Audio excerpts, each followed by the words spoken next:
Productivity, my good friends, can be very, very overwhelming for adults.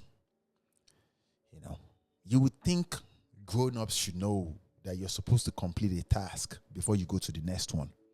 Unlike when we're in high school or elementary, where our teachers asked to scold us and punish us for not completing a task before going to the next one.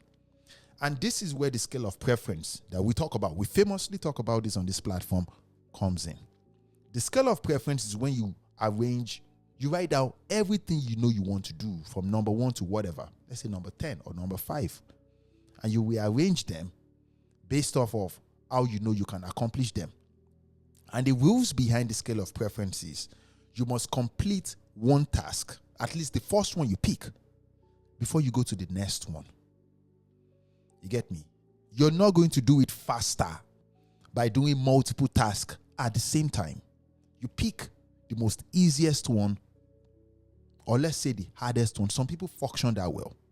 You pick whichever one and you complete it before you go to the next one. There are so many successful people in this world that run multiple businesses together, multiple projects, multiple team members. How do they do this thing? Elon Musk, for example, he runs multi-billion-dollar company at the same time. If you listen to his podcast interviews and, one-on-one, he said he pick one task and he completes before you go to the next one. You can do the same thing. Elon does not have two heads, two heads. Elon is not a genius. He has done genius things.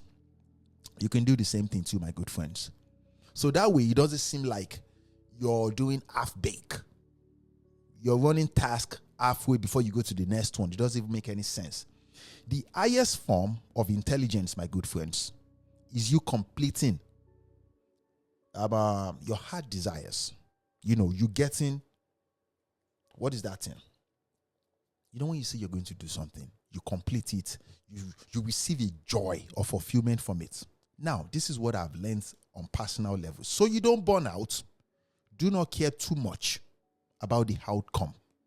People care too much that, okay, at least I stay to it. I completed it. No. What you need to apply is come to that task every now and then. Even if you complete and you deploy it, you come to that task, you apply consistency, you apply resilience, you apply perseverance.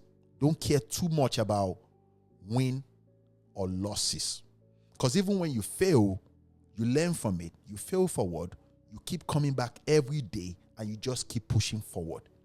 That is the way winners do it in real life. Remember, real life is different from sports. It is different from whatever you see on TV.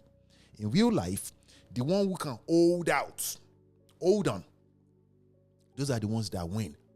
Get me? For like 10 years, from the inception of Uber was not making any money. 10 years.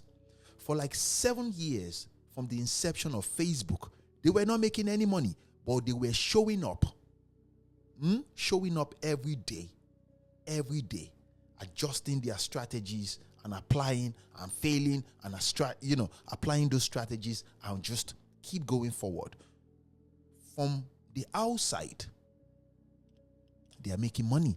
They are doing well because they keep, users, people like you and I, we keep signing up. But this is real life, my good friend.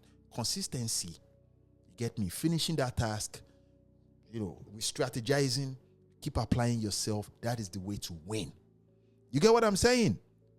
Let's go back. The scale of preference, productivity, you get what I'm saying?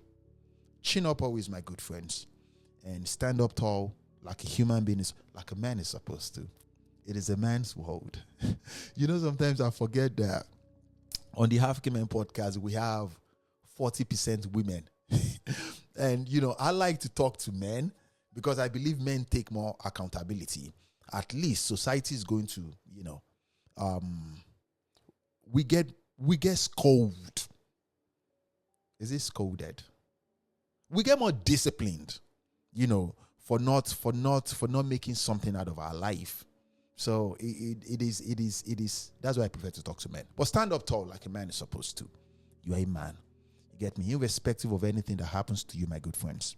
Chin up and portray effortless. Constantly, never let anybody know you're bleeding. Never let nobody know. At least 2 people though. 2 people, but not everybody. But you guys should continue to be well. I'll see you around.